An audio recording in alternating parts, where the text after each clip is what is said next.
حکایت آپ کے سامنے پیش کرنے کی سعادت حاصل کر رہا ہوں کہ دیکھیے، ایک وقت ایک بادشاہ یہ اعلان کرتا ہے، یہ اناؤنسمنٹ کرتا ہے، یہ ایک بل پاس کرتا ہے، ایک رول نکالتا ہے کہ اس کی مملکت میں، اس کے کنڈم میں جو کوئی بھی جھوٹ بولے گا پینالٹی کے طور پر اس کو 5 دینار عطا کرنا پڑے گا۔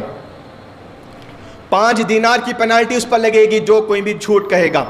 جب یہ نوٹس عام ہو جاتی ہے تو لوگ پریشان ہو جاتے ہیں، جب آپس میں بات بھی کرتے ہیں تو احتیاط کے ساتھ بات کرتے ہیں، کوئی مذاق میں بھی جھوٹ نہیں کہنا چاہتا، جھوٹ سے سب دور ہو جاتے ہیں، کیونکہ ان کو یہ معلوم ہے کہ جب ان کا جھوٹ پکڑا جائے گا تو بادشاہ ان پر 5 دینار کا پینالٹی لگا دے گا۔ تو پینالٹی کا خوف بہت زیادہ ہوتا ہے۔ آپ دیکھ لیجئے ویسٹرن کنٹریز میں چلے جائیے یا گلف میں، یوروپین کنٹریز میں، جو ٹریفک رولز کو فالو کرتے ہیں، وہاں پر ٹریفک رولز کو کس وجہ سے فالو کرتے ہیں؟ پینالٹی کے ڈر سے فالو کرتے ہیں۔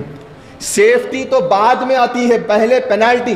جب پینالٹی کا خوف ہوتا ہے، ڈر ہوتا ہے، تو سیدھا وہ رول کو فالو کرتے ہیں۔ تو بادشاہ بھی یہ رول لگا دیا، لا لگا دیا کہ جو کوئی بھی جھوٹ بولے گا اس پر 5 دینار پینالٹی لگے گی۔ اس کے بعد کچھ عرصہ گزرتا ہے، کوئی جھوٹ نہیں کہہ رہا ہے، تو بادشاہ اور اس کا وزیر خود عام آدمی کا لباس پہن کر، بھیس ڈال کر وہ بازار میں گزرتے ہیں، دیکھتے ہیں تو لوگ آپس میں ایک دوسرے سے بات بھی کر رہے ہیں، تو احتیاط کے ساتھ بات کر رہے ہیں۔ تو بہرحال بادشاہ گزرتا دیکھتا آخر میں تھک جاتا ہے۔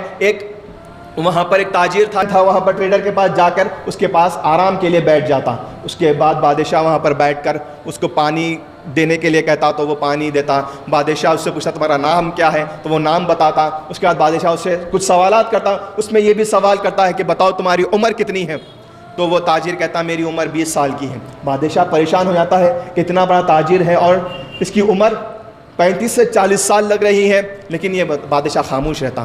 اس کے بعد پوچھتا کہ تمہارے پاس جائیداد کتنی ہے، تمہاری دولت کتنی ہے، نیٹ ورتھ کتنی ہے تمہارے پاس، تو وہ کہتا میرے پاس صرف 80,000 دینار ہیں، اس سے زیادہ نہیں ہے۔ اس کے بعد بادشاہ اس سے تیسرا سوال کرتا ہے کہ بتاؤ تمہارے کتنے لڑکے ہیں، تمہاری کتنی اولاد ہے، کتنے لڑکے ہیں، تو وہ کہتا ہے صرف 1 لڑکا ہے مجھے۔ اس کے بعد بادشاہ وہاں سے چلا جاتا۔ اس کے بعد اپنے آفیشیل ریکارڈ میں چیک کرتا تو معلوم ہوتا ہے کہ جو تینوں سوال کا جواب ہے یہ جھوٹ تھا۔ تو بادشاہ اس شخص کو، اس تاجر کو اپنے دربار میں طلب کرتا۔ اس کے بعد وہی 3 سوال اس سے کرتا کہ بتاؤ تمہاری عمر کتنی ہے، تو وہ شخص کہتا کہ میری عمر 20 سال ہے۔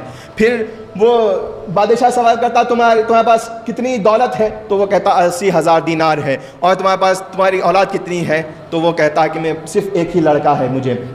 تو بادشاہ کہتا ہے کہ یہ اس شخص نے 3 جھوٹ کہے ہیں، تو اس پر 15 دینار اس پر پینالٹی لگتی ہے، معاوضہ لگتا ہے، چنانچہ اس سے 15 دینار لو اور سرکاری خزانے میں جمع کر دو۔ تو وہ شخص کہتا ہے کہ بادشاہ پہلے میری بات تو سن لیجئے آپ، میں کیوں ایسا کہہ رہا ہوں۔ تو بادشاہ کہتا ہے کہ ہم نے پورے آفیشیل ریکارڈز کو چیک کر لیا ہے، تیری عمر 40 سال ہے اور تیرے پاس 80,000 دینار سے زیادہ تیرے پاس دولت ہے، اور تیرے 3 لڑکے ہیں، اور تو تینوں چیزوں میں جھوٹ کہا ہے۔ تو وہ شخص کہتا ہے کہ بادشاہ ہاں یقیناً میری عمر 40 سال ہے، لیکن 20 سال نیکیوں میں گزری ہے، تو میں اسی کو اپنی عمر سمجھتا ہوں۔ جو میری عمر نیکیوں میں، نیک کاموں میں، اللہ تعالیٰ کی اطاعت اور فرما برداری میں گزری ہے، اسی کو اپنی عمر سمجھتا ہوں۔